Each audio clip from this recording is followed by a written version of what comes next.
Nih, Pak Dokter. Iya, ya. Ih, Pak Putu, sorry. Ya, Iya, iya, iya, kanan kayak. kan Kenapa gimana? saat tadi kita ngobrol kan dengan Iya, iya. Prof. Jawi Iya, bicara tentang stem cell. iya, iya. Sekarang kan Iya, semua orang ngomongin stem cell, pengobatan masa depan dan seterusnya kan ya. iya, iya. Yang kepikir terus Iya, sama masalahnya ini iya. buku Kandepatnya Pak Dokter, Oh, gimana orang zaman dulu gini. udah menyimpan apa?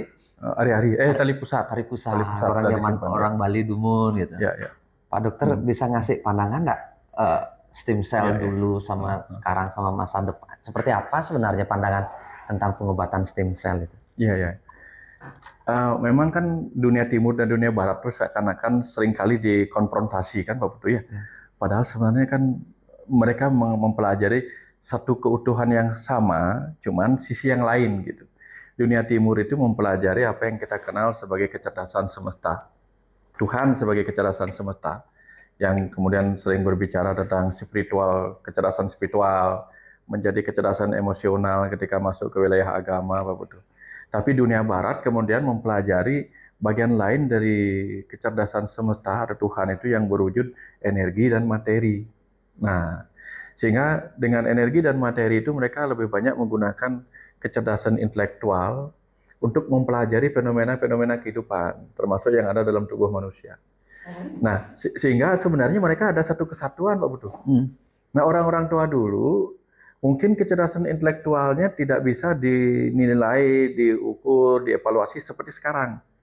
Tapi dengan kecerdasan spiritual yang mereka dapatkan, mereka bisa memahami dalam perenungan-perenungan itu bahwa sesuatu di dalam ajaran Kanepat itu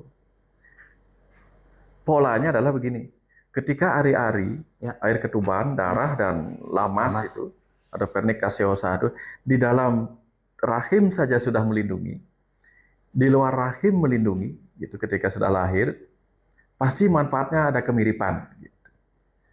Nah, sehingga sebagai tanda bahwa jalinan perlindungan saudara empat itu masih ada sampai si anak lahir dan seterusnya itu, simbolik bahwa dia masih terhubung, dibutuhkanlah pengambilan potongan tali pusat itu, bahwa dia masih terhubung. Gitu. Nah, samalah dengan kita terhubung dengan Tuhan, gimana caranya menunjukkan keterhubungan kita dengan Tuhan? Kita buatlah pratime, Pak Putu. Kita buatlah apa yang kalau di Buddha namanya relik-relik ya, relik atau apa diambil dari itu mungkin yang sekarang di agama lain bahkan, oh ini rambutnya ini dipakai kan ada yang begitu Pak Putu? Iya, iya. Ya, bahwa dia terhubung dengan si utusan di masa lalu. Nah, bahwa si bayi terhubung terus-menerus dengan energi cerdas dari Kendepat ketika mereka ada dalam kandungan. Nah, itulah kemudian dipotong, diambil, dianggap secara tradisi ada konektivitas perlindungan yang terus-menerus terjalin di antara si bayi yang bertumbuh matang sampai dewasa dengan si Kendepat itu yang diambil dalam bentuk potongan tali pusat itu. Nah, di dunia modern kemudian, dunia medis, belakangan menemukan bahwa ada sesuatu yang kita disebut kemudian sebagai stem cell. Ya. Ada stem cell embrio, ada stem cell dewasa. Stem cell embrio itu diambil pada bagian dari bayi. Nah, makanya sekarang di Singapura tuh ada yang penyimpanan itu butuh biaya banyak sih Pak Putu. Ya. Penyimpanan ari-ari atau tali pusatnya disimpan di situ gitu. Ketika baru lahir. Baru lahir untuk suatu ketika nanti bisa diambil karena perbedaan antara stem cell embrio dengan stem cell dewasa adalah kalau stem cell embrio itu bisa berubah menjadi berbagai jenis sel. Kalau stem cell dewasa cenderung dia hanya bisa berubah sesuai dengan di mana dia diambil bagian tertentu itu. Makanya disimpanlah stem cell embrio itu sehingga suatu ketika ilmu sudah semakin berkembang, manfaat stem cell itu untuk menghasilkan organ-organ baru pengganti kerusakan organnya. Misalnya ada anak kecil mengalami kerusakan organ ginjal, diambil stem cell-nya, kemudian diciptakan organ dari dirinya seperti proses cloning itu Pak Putu. Ya. Nah, ini yang mungkin bermanfaat. Tapi orang-orang dulu tidak menggunakan materinya, menggunakan energi cerdasnya. Nah, Ya. saya kepikir gini, Pak Ya. Dokter. Kalau sekarang teknologi sudah bilang stem cell itu adalah pengobatan. Ya. Tapi apakah ini hanya kebetulan belaka? Orang Ya. zaman dulu itu juga menyimpan tali pusar, atau Ya. memang orang zaman dulu itu punya kecerdasan tersendiri Ya. bahwa tali pusar ini adalah obat gitu loh, obat masa depan. Ya. Tapi mungkin orang zaman dulu kan belum punya teknologinya untuk merubah menjadi obat. Ya. Atau malah bisa berpikir bukan hanya obat secara body Ya. atau fisikal, Ya, malah ya. mungkin aja secara energi atau Spirit. secara kecerdasan, Ya. bahwa tali pusar ini memiliki kecerdasan yang nyambung. Nah itu dan Ya. energi kandepat nih kan. Ya. Yang berpikir apa ini, sering yang mikir apa ini kebetulan ya sekarang zamannya stem cell, orang bilang sel punca, begitu teknologi Ya. pengobatan masa depan. Tapi nenek moyang kita sudah tahu ini, apa kita ya kalau orang bilang paling disambung-sambungkan saja, atau Ya. memang nenek moyang kita memang sudah Ya. cerdas, memiliki pemikiran yang visioner, Pak Ya. Dokter. Tampaknya mereka punya sebuah kesimpulan yang bersifat pola, Pak Putu, bahwa Yarwo Benede, dualitas, paradok. Kemudian dia percaya bahwa unsur niskala pasti ada connect dengan unsur niskalanya, skalanya, nyatanya. Ya. Yang imajiner dan nyata pasti ada, gitu. Karena apapun yang berkenaan dengan realita itu awalnya adalah imajiner. Yang menjadi skala itu awalnya niskala. Sehingga mungkin mereka tidak tahu apa sih fungsi skala, fungsi nyata daripada potongan tali pusat. Tapi mereka mendapatkan intuisi, entah insight bahwa ada unsur niskala yang bisa dikonekkan. Makanya muncullah ajaran kandepat yang cenderung di masa lalu itu bersifat niskala. Sehingga kalau mau belajar kandepat ini mau belajar apa gitu. Padahal unsur kandepat itu kan belajar skala, Pak Putu, belajar nyata sebenarnya gitu. Iya kan, kandepat itu sebenarnya teori medis zaman sekarang nggak, Pak Iya, Dokter? persis. Tapi kan orang zaman dulu nggak mungkin bisa membelah isi perut kan, Ya. segala macam. Tapi kok mereka bisa menjelaskan dengan detail apa yang terjadi di dunia modern? Ya. Itu yang sering pikirkan. Luar biasa, ya. Luar biasanya di Luar sana. biasa, ya. Apa kita tidak bisa membayangkan jenis kecerdasan apa yang dimiliki oleh nenek moyang kita. Bisa nggak sebenarnya bahwa kecerdasan tempo dulu itu berulang dengan cara yang berbeda, Pak Dokter? Bisa nggak dijelasin seperti itu? Contoh misalnya, Pak Putu. Dulu para dokter tidak bisa melihat apa yang ada di dalam tubuhnya, tapi bisa memikirkan, merenungkan, mendengar namanya, merenungkan apa yang mungkin terjadi kalau kaki patah, kalau ada benjolan dan sebagainya. Belakangan kemudian terciptalah alat yang bisa melihat apa yang tak terlihat oleh mata. Contohnya rongsen, CT scan, MRI. Dulu orang bisa nggak melihat kira-kira? Nggak bisa. Melihat dengan mata batin atau mata apa? Nah, itu dulu yang medis dulu. Oke, ya. Dulu medis sudah tidak bisa. Medis nggak bisa. Sehingga muncullah kemudian rongsen, CT scan, kemudian MRI dan seterusnya. Ya. Dulu orang yang bisa melihat apa yang tak terlihat disebutlah maharesi. Resi itu artinya ia yang mampu melihat apa yang tak Tidak terlihat dilihat oleh orang lain. Nah, sehingga ketika orang dulu sampai digelari maharesi karena mampu melihat dengan kekuatan kecerdasannya apa yang tak terlihat oleh orang lain, apa yang terlihat di dalam diri orang, mungkin tidak semua orang tahu. Ya zaman sekarang saja, ketika semua orang tahu apa itu MRI, CT scan, rongsen, membacanya nggak bisa.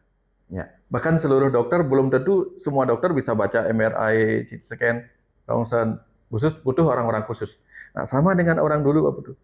Orang-orang sakti zaman dulu itu belum tentu semuanya maharesi yang bisa melihat sesuatu yang tak terlihat. Nah, di masa lalu itu mungkin beberapa orang itu sudah mencapai apa yang dikenal sebagai maharesi tadi.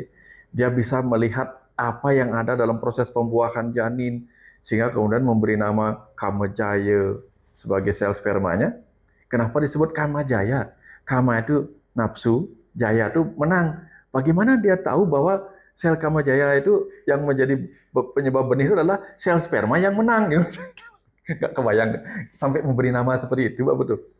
Kemudian sang yang Kamaratih, kita tahu ratih itu bulan. Ya. Bagaimana dia tahu sel telur itu bentuknya bulat kayak bulan gitu. Kan ini luar biasa. Tak terlihat oleh mata fisik, tapi karena mampu melihat sesuatu yang dalam bentuk energi, Pak Betul. Ya. Nah kan gini, Pak Putu. Jangankan manusia, Pak Putu. Ya. Anjing saja, anjing gitu. Dia tahu mana manusia penyayang binatang, mana enggak? Iya ya. Iya. Dia Kalau peka kita sekali. sering makan daging anjing, Heeh, kalau persis. lewat, Tahu dia. Terus? Makanya, apalagi manusia. Ya. Kalau dia mengembangkan potensinya, tentu bisa melihat apa yang tak terlihat Ya. dalam bentuk ya, frekuensi. Kan bahasanya si Nikola Tesla ya. Ya. Kalau ingin memahami kehidupan, ingin memahami alam semesta, kenali frekuensi, energi, dan vibrasi. Nah, orang-orang dulu itu mungkin bisa membaca itu, Pak Putu. Sehingga apa yang ada di dalam ini terbaca.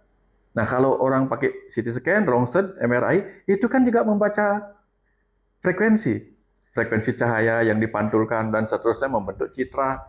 Oh, ini tulang, gitu kan? Oh, ini daging. Orang dulu mungkin bisa, Pak Putu. Cuman kita nggak tahu bagaimana orang dulu bisa, gitu. Canggihnya di situ. Sebenarnya Pak Dokter kan Ya. istilahnya zaman itu sudah berubah. Ya. Kecerdasan kita sekarang kecerdasan fisikal Ya. dengan cara penelitian kayak Ya, stem ya, cell ini kan ditemukan pengobatan untuk orang bisa sembuh gitu. Ya. Apakah dengan penemuan banyak hal-hal modernisasi sekarang, Ya, ya. kita sudah layak atau boleh meninggalkan apa yang sudah ada di zaman dulu? Karena seperti sudah tergantikan. Atau bagaimana pandangan Pak Dokter? Orang sudah sekarang sangat modern, sudah lupa dengan ajaran leluhur lah. Kan sekarang dengan kondisi, ya untuk apa lagi kita ingat-ingat ke belakang ketika masa depan ini sudah memberikan sesuatu yang jauh lebih hebat gitu pandangan orang. Mungkin Pak Dokter. Logika berpikirnya gini Pak Putu. Logika berpikirnya Pak Putu ya. Kita kan tahu bahwa esbag fenomenon ini, yang kemudian di bagian atas ini ada yang, Pak Putu ingat ya, ada sampai 12% lah. Gunung 12% gunung es ini. Yang ini ya berarti 88%. Ya, yang tidak kelihatan. Ya, ini sadar, ini bawah sadar, bawah sadar. Ya, bawah sadar. Ya, jadi subconscious. Nah, manusia belum tentu berhasil menggunakan seluruh kekuatan pikiran sadarnya yang 12% untuk menjadi kemudian kecerdasan intelektual, Pak Putu. Bahkan ketika mereka mampu menggunakan sampai 100% kekuatan dari 12% itu menjadi sangat canggih, sangat pintar, dan sebagainya, masih ada 88% yang mereka tidak pahami. Nah, 88% itulah yang dulu sering diakses sama orang-orang spiritual. Orang paham Maharshi itu, Pak Putu. Makanya yang tidak terlihat pun menjadi terlihat. Persis. Berarti orang zaman dulu tuh mengakses energi bawah sadar. Persis. Atau energi kecerdasan. Persis. Yang terkoneksi dengan semesta ini. Kalau yang sekarang menggunakan daya nalarnya, intelektualnya yang sebesar 12% ini. Untuk mengetahui banyak hal. Gitu. Sehingga yang Pak Putu tanyakan tadi, apakah layak kita meninggalkan itu? Sebaiknya enggak. Jangan. Karena apa? Ya ini dunia barat 12%. Fokus di bagian intelektualitas dan rasional. Dunia timur ya mengkoneksikan. Pak Dokter mau bilang lebih baik kita gunakan keduanya. Persis. Jadinya kearifan zaman dulu kita manfaatkan dengan kecanggihan teknologi yang ada di sekarang. Makanya alam ini itu anggaplah Pak Putu ini mengakses alam skala. Ya. Yang ini mengakses alam niskala, cuman beda nama aja Pak Putu. Iya. Cuma beda nama mengakses ya, alam orang niskala. Zaman sekarang kan berpikir ya alam niskala itu nggak ada gitu loh. Semua bicara tentang fisik. Tapi kalau kita dalamin lagi ya kehidupan ini pun kan ada kehidupan sadar dan bawah sadar. Jantung pun berdetak tanpa kita sadari. Kan begitu Pak Dokter, darah mengalir tanpa kita sadari. Apapun kegiatan otomatis yang terjadi dalam tubuh. Dan itu nilainya 88%. 88%. Di luar kendali kita itu. Berarti kita janganlah meninggalkan kearifan zaman dulu. Bahwa kemudian ada yang salah tafsir tentang masa lalu, ajaran-ajaran itu, ya jangan salah tafsirnya dijadikan alasan untuk ngeblok bahwa ada sesuatu yang perlu dieksplor kan gitu Pak Putu ya. Betul. Ya itu. Nah, apapun yang ada di luar pasti kan ada di dalam Pak Dokter. Persis. Kita ngomongin stem cell. Ya. Sekarang kan ada teknologi untuk membuat stem cell banyak untuk diinjeksi ke dalam tubuh sehingga kita lebih sehat. Mengambil dari luar ke dalam. Oke. bisa nggak sebenarnya stem cell itu kita hadirkan dari dalam tubuh kita sendiri tanpa perlu dari luar atau mengaktifkan apa yang ada di dalam, potensi yang ada di dalam. Menurut pandangan Pak Dokter gimana? Secara medis itu sebenarnya Pak Putu ya, ketika bayi diciptakan, ketika stem cell awal itu mengalami diferensiasi menjadi organ jantung, organ paru-paru dan berbagai organ lain sehingga terbentuk si bayi, itu kan dari dalam keluar Pak Putu. Dari sedikit pertama banyak. Nah, kemudian ketika orang rasanya kok mau diambil stem cell di dalam kok susah gitu kan, makanya mereka simpen di luar. Karena ngambil dari luar, stem cell-nya orang itu sendiri lebih gampang ngasuhin daripada nyari di dalam. Apalagi nyari ke masa kecilnya kan susah Pak Putu. Nah, mungkin itu yang menyebabkan demikian. Tetapi tentu kita bisa memanggil sendiri dia. Memanggil sendiri supaya mereka bisa melakukan prosesnya sendiri. Tidak usahlah dipanggil Pak Putu ya. Contoh nih, ketika kulit kita terluka, siapakah yang memanggil secara sadar? Kan nggak ada. Supaya aku panggil sel-sel stem cell untuk membentuk sel-sel kulit yang baru, enggak. Supaya darah menutup dan seterusnya. Dia mengerjakannya sendiri. Tidak dipanggil pun mengerjakan sendiri. Apalagi kalau dipanggil. Nah, dipanggil dengan cara apa? Inilah fungsinya orang-orang zaman dulu berdoa. Ya, semoga sehat, semoga terbentuk itu. Pokoknya, nah segar. Apa sih yang dipanggil sebenarnya gitu? Nah itu hebatnya orang-orang dulu. Karena orang-orang dulu tuh benar-benar sering terkonek dengan tubuhnya. Karena ada blok polos Pak Putu.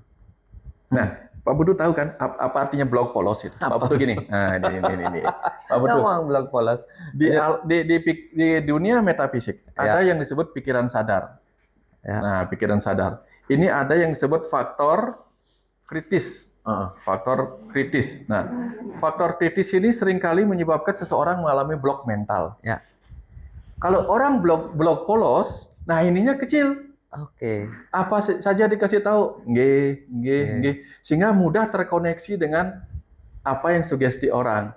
Nah, kalau yang sekarang sangat agak lumayan pinter kecerdasan sadarnya, faktor kritisnya tinggi. Jauh nyenyak gitu. Memang bisa begitu, memang bisa begini. Terlalu kritis kadang-kadang itu ngeblok si pikiran sadar memanggil kekuatan bawah sadarnya ini. Sehingga orang-orang sekarang justru belajar lagi blok polos. Kalau orang tua dulu mereka ya sudah, ini figur otoritas mengatakan ini aku percaya. Berarti kan tanpa sadar Pak Dokter mungkin mengatakan begini. Ya, untuk kita menjadi sehat, kita butuh stem cell yang bagus atau sel-sel induk yang bagus atau sel punca supaya kita lebih awet muda, lebih sehat dan seterusnya. Dan itu bisa diambil dari luar atau dari dalam. Mengaktifkan di dalam supaya lebih aktif. Betul. Dan secara mekanisme tubuh, secara sistem sebenarnya sudah ada di dalam tubuh dan secara otomatis hadir. Dan itu bisa ditingkatkan dengan cara melakukannya dengan sadar. Contohnya mungkin dengan tadi memberikan perintah. Apakah termasuk pikiran positif, berdoa, meditasi, dan seterusnya. Karena ketika pikiran negatif, marah, emosi, khawatir, kan sangat sibuk dia Pak Putu. Ketika pikiran sadar terlalu sibuk oleh kemarahan, kebencian, berbagai emosi negatif lainnya, kan dia tetap berada di gelombang beta Pak Putu. Nah, ketika orang blok polos, syukur, tenang hidupnya, kan gelombangnya gampang di alpha theta. Nggak terlalu banyak mikir lah, nggak terlalu ruwet. Ketika gelombangnya alpha theta, maka dia benar-benar pasrah berserah kepada ya terserah tubuh mau dibawa kemana gitu. Jangan lunas rahayu, maka terjadilah. Kan gitu seringnya kan. Nah sekarang itu kan banyak selain faktor kritisnya terlalu gede, terlalu tinggi karena logika terlalu kuat gitu. Bukan berarti logika nggak butuh ya. Tapi jangan sampai ngeblok. Nggak mungkin itu terjadi. Kata nggak mungkin itu membuat keajaiban itu tertutup. Kejadiannya gitu. Berarti sebenarnya teknologi stem cell itu bukan sesuatu yang baru bagi nenek moyang kita Pak Dokter. Cuman caranya berbeda. Nah, orang dulu zaman dulu mungkin dia tidak menggunakan teknologi atau alat. Mungkin dengan sistem sentuhan. Seperti kakek saya nyembuhin orang itu kan dengan berbagai jenis sentuhan. Dengan tepok-tepok dan sebagainya ternyata ada orang yang sembuh dan seterusnya. Persis, betul. Nah, orang dulu menemukan obat dari tumbuh-tumbuhan pertama dengan cara apa? Alexander Fleming ya, apa Edward Jenner itu, bukan Edward Jenner vaksinasi kan. Alexander Fleming itu kan menemukan bagaimana kultur kuman itu kemudian ternyata terhenti perkembangannya oleh sebuah jamur yang kemudian menjadi obat antibiotik pertama yang disebut penisilin. Penisilin, ya. Itu kan tumbuh-tumbuhan. Nah, orang tua dulu mereka nggak meneliti. Tapi tumbuh-tumbuhan ngomong sama mereka. Kalau sakit mata pakai aku, begitu kata bunga bintang gitu. Kalau sakit begini pakai aku. Konon katanya, sehingga muncullah ajaran lontar-lontar yang disebut taruh permana, Pak Putu. Penelitiannya bagaimana sih, Pak Putu? Kan mereka ya empiris lah jadinya. Ya. Kalau bicara tentang tanaman itu obat itu Pak Dokter, kan saya kadang-kadang ada jahe kayak gitu kan. Saya penasaran sama jahe gitu misalnya. Kalau orang zaman dulu kan tidak tahu apa kandungannya, apa manfaatnya gitu. Tapi kan bisa sebagai obat. Nah, saya merasa orang zaman dulu itu mindfulness terhadap sesuatu itu tinggi sekali. Betul. Ketika dia curiosity-nya tinggi. Betul. Curiosity-nya contoh ya, misalnya loloh apa itu atau jahe lah saya bilang. Saya tuh bisa memandangin jahe itu sehari penuh tanpa memberikan penghakiman apapun. Saya kadang-kadang pikiran jahe kok gini ya, apa sih kandungannya, apa manfaatnya. Saya coba banyak hal dan saya diam sejenak, saya perhatikan serat-serat yang ada di jahe, warnanya kuning dan sebagainya itu. Itu pikiran itu seperti mengalir deras banyak hal tentang jahe ini yang di luar yang tidak ada pengetahuan sebelumnya di dalam pikiran. Gitu. Seperti ada koneksi yang tanpa kita sadari, Pak Dokter, dengan saya pikir ini barang mati kan, barang mati jahe yang sudah kita ambil, kita lihat perhatiin itu. Tapi kok dia seperti bicara, gitu. Yang berpikir, oh mungkin seperti inikah maksud dari lontar taruh pramana bahwa tanaman itu bisa bicara itu.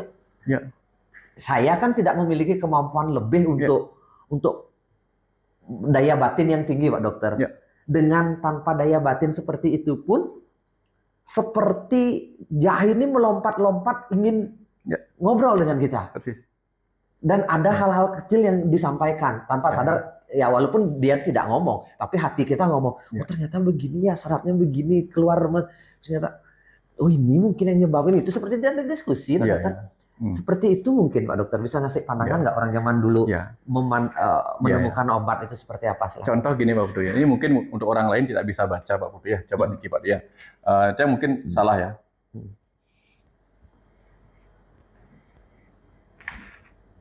Nah, kalau misalnya begini, orang lain mungkin nggak bisa baca.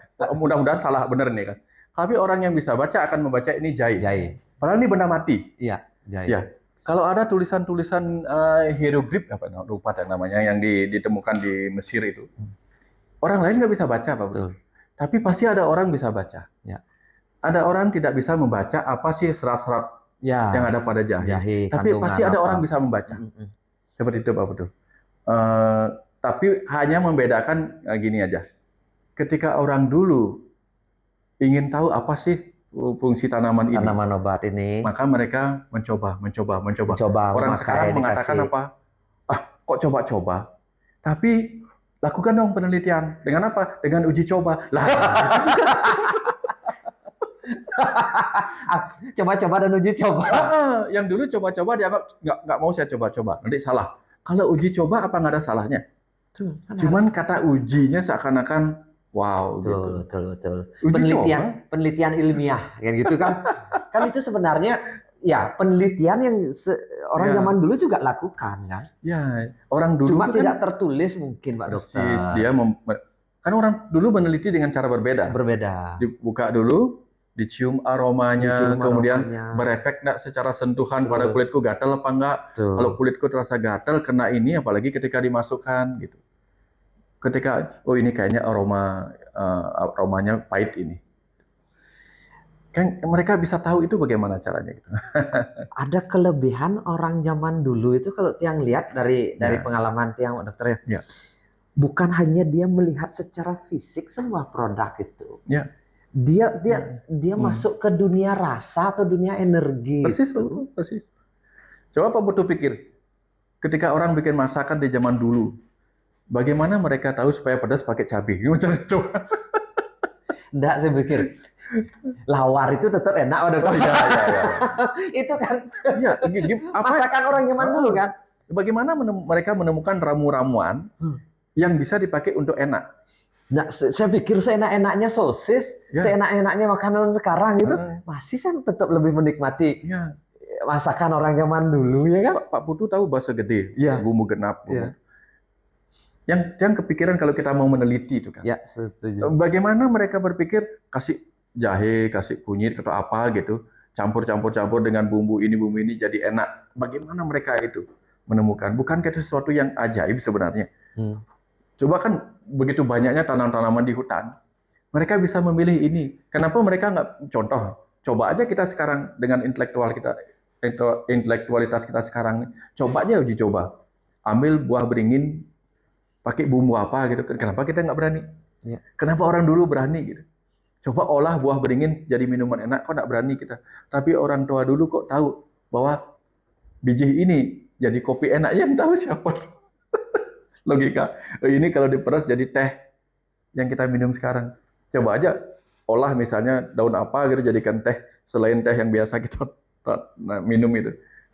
Jadi di sini kita harus paham bahwa kadang-kadang underestimate kita pada orang-orang dulu perlu direnungkan kembali. Ya. Jangan-jangan teknologi masa lalu juga sangat canggihnya, cuman belum direalisasikan dalam bentuk kehidupan sekarang. Atau dengan cara yang berbeda. Mereka menemukan sesuatu orang zaman dulu. Betul. Pak Putu tahu CCTV zaman dulu, Pak Putu? Napi. Ajaran Kandepat itu. CCTV. Jadi dengan menekuni ajaran Kandepat, mereka bisa tahu rumahnya orang ada apa di rumahnya, bla bla bla. Tahu mereka. Kalau sekarang kita pakai video call. Iya. Kalau orang zaman dulu itu kemampuan mereka untuk men-CCTV itu dari rasa yang ada di dalam, atau saya pernah main orang kejawen Pak Dokter, dia bisa apa istilahnya itu ya, lepas raga itu. Oh ya, meraga sukma. Meraga sukma. Ya. Dan saya ada pada saat itu orangnya lagi ketiduran. Ya. Itu. Dan waktu itu harus ada satu orang yang menjaga dia. Kalau dia cubit, kita darahin dia nggak akan bangun karena sukmanya nggak ada gitu. Tapi saya nggak ngerti maknanya apa. Tapi waktu itu, boleh nggak saya pukul-pukul? Boleh, saya gini nggak bangun dia. Tapi nanti kalau saatnya pulang, dia pulang gitu. Nah, waktu itu kita tunggu sampai benar-benar bangun. Ya. Dia bilang, lagi nengokin orang sakit. Dia nengokin, disuruh nengokin tiap gitu, nengokin gimana kondisinya, perlu obat apa nanti gitu. Ini posisinya orang kejawen di Banyuwangi, Pak Dokter. Ya. Dan apa yang dia sampaikan detail setelah dia pulang dari pergi secara batin itu, saya sudah tidak terlalu ingat detail, tapi saya merasa bahwa dia menjelaskan dengan apa adanya yang ada dalam pikirannya dan kondisi si pasiennya yang lagi sakit. Saya antara percaya dan tidak, tapi itulah kenyataannya. Dia bangun seperti orang baru bangun dan seperti agak kesakitan gitu, pas lagi masuk bangun akhirnya. Makanya dijaga oleh seorang. Makanya saya berpikir, mungkin saja teknologi atau orang zaman dulu dengan zaman sekarang teknologinya mirip tapi caranya berbeda. Wujudnya aja berbeda. Nah sekarang mungkin Pak Dokter, mungkin penutup lah. Kan ke depan stem cell ini akan menjadi pengobatan masa depan gitu kan. Tapi kan tidak setiap orang juga bisa menjangkau dengan biaya ratusan juta yang miliaran segala macam. Bisa kebayang nggak Pak Dokter bentuk mengaktifkan stem cell dengan cara yang berbeda? Apa yang bisa kita lakukan sebagai orang untuk bisa menjaga kesehatan kita dengan menggunakan stem cell yang ada di dalam tubuh sendiri? Iya. Pertama gini Pak Putu, kalau yang telepon Pak Putu, yang cek nomor telepon Pak Putu, yang kontak, pasti Pak Putu langsung jawab, karena hubungan kita baik. Tapi kalau misalnya hubungan kita tidak baik, Pak Putu tahu di nomor yang Pak Putu mungkin blok. Mungkin blok, nggak cocok kan? Nah, jadi ketika kita memanggil stem cell di dalam diri kita, sementara kita tidak pernah akur dengan tubuh kita sendiri, lalu kita panggil dia, nggak Kenal bisa. aja tidak, Kenal aja tidak. apalagi akur. Terus akur. Kemudian ketika kita sering konflik dengan tubuh kita sendiri, ketika kita minta tolong sama dia, mana mau dia nolongin kita. Makanya self love, cintai dirimu sendiri, rawat dirimu sendiri, berikan dia kebutuhan. Kalau dia capek kasih istirahat, kalau dia butuh gini kasih ini. Ketika hubungan kita selaras dengan dia, makanya kita akan mudah dibantu juga sama dia ketika kita memanggil dia dari dalam. Ini ajaran Trihita Karna ke dalam, Mbak Putu. Ya. Harmonis dengan lingkungan, pelemahan itu adalah tubuh kita. Ya. Harmonis dengan pawongan, itu pikiran kita. Dan harmonis dengan pariangan, yaitu jiwa kita. Itulah harmonis dengan mind, body, and soul. Kalau sudah demikian, makanya syarat itu mempermudah kita untuk memanggil stem cell, meminta kesembuhan, apapun itu. Iya, kalau kita melakukan itu jangankan sehat, ya bahagia itu kan. Bahagia itu pun membuat kita memberi kebahagiaan kepada 50 triliun sel, Pak Putu. Iya. Kebayang, Pak Putu ya? Ketika kita bahagia, ketika pikiran kita bahagia, kita membahagiakan 50 triliun sel. Segitu banyak rakyat di dalam diri kita yang kita bahagiakan. Begitu kita marah, stres, begitulah banyaknya yang kita hancurkan. Ya, berarti kan balik lagi tugasnya kita berarti mengajarkan orang untuk menemukan kembali siapa dirinya, Persis. mengenal tubuhnya, Betul. mengenal diri sendiri, Ya. bukan hanya sekedar kita keluar kan begitu, mengenalkan kesehatan kepada dengan orang lain, mengenalkan kebahagiaan dengan apa yang ada di luar. Padahal semuanya sudah ada di dalam. Tapi tugas kita menemukan itu kan gitu Pak Dokter. Dan yang paling sederhana sekali, terus apa yang dilakukan praktisnya? Ternyata yang paling praktis adalah cuma 3, Pak Putu. Tapi Tri, Kaya, Parisuda itu aja. Berpikir, berbaik-baik, berbuat baik, bersikap, berbicara baik, berbuat baik. Karena semua frekuensi vibrasi pikiran, vibrasi kata-kata, vibrasi tindakan kita, frekuensi tindakan kita, itu berefek kepada diri kita sendiri. Ternyata ajaran simple Tri, Kaya, Parisuda itu ketika dijelaskan secara detail, itu tingkat quantum healing itu Pak Betul. Adalah stem sel alami yang paling ampuh. Mengakses stem sel alami dalam tubuh kita. Yang paling ampuh. Paling ampuh. Luar biasa itu.